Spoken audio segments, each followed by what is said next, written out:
هنگام گذراندن چهاربینی‌های اپراتیوی جستجویی از جانب کارمندان میلیسیا معین کرده شد که مرد 40 ساله ساکن شهر دوشنبه تخمینا سال 2016 با روی فریب به باوری مرد 39 ساله ساکن نویه یووان در آمده از احتیاجمند بودن او برای قطعه زمین نزد اولگی خبردار شده با بهانه گرفته دادن قطعه زمین نزد اولگی از نامبرده یک عدد автомашین تمغه مرسدس بنز را با ارزش 35000 سومانی و بعدا مبلغ 85000 روبل روسی رو گرفته وعده داده است که حجت‌های زمین مذکور را تیار نموده ایستادند. بعدا بعضی حجت‌های نامبرده را با خود گرفته وعده داده است که حجت‌های زمین را در روزهای نزدیک آورده می‌گوید، اما گمان برشونده مبلغ باروی فریب به دست آورده‌اش را گرفته به منفعت شخصی خود صرف کرده است. گمان برشونده با این کردارش به جبر دیده ضرر کلان مادی رسانیده است. از روی حادثه تفتیشات ادامه دارد.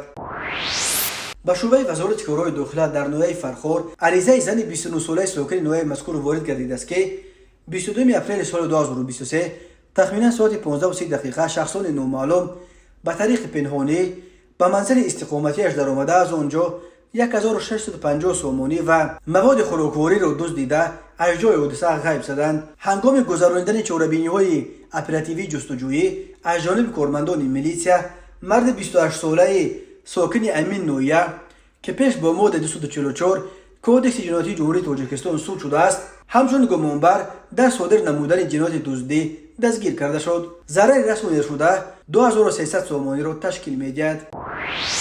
مرکز مطبوعات وزارت کارهای داخلی تاجیکستان خبر داد که شب 26 اپریل سال 2023 تخمینا ساعت 22:30 راننده اسکوتر ددبویف شاکرجان سال تولدش 1970 ساکن نوحه باباجان غفوروف هنگام حرکت در حدود جماعت دیهات اسفسار نوحه مذکور از عهده اداره واسطه نقلیات نبرآمده به قسم قفای автомашین بارکش تمغه گاز 66 تحت اداره راننده یوسفوف اکرم جان سال تولدش 1994 ساکن شهر گلستان برخورده است. در نتیجه دوچرخه‌ران ددبویف جراحت وزن جسمانی برداشته هنگام به بیمارخانه دسترس نمودن در راه به هلاکت رسیده است.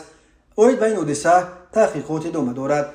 راه‌های تاجیکستان از لحاظ صدمه و پرخطر به شمار می‌روند. سال 2022 بر اثر 1096 صدمه در راه‌های جمهوری 416 نفر به هلاکت رسیده، 1197 تن دیگر مجروح شدند.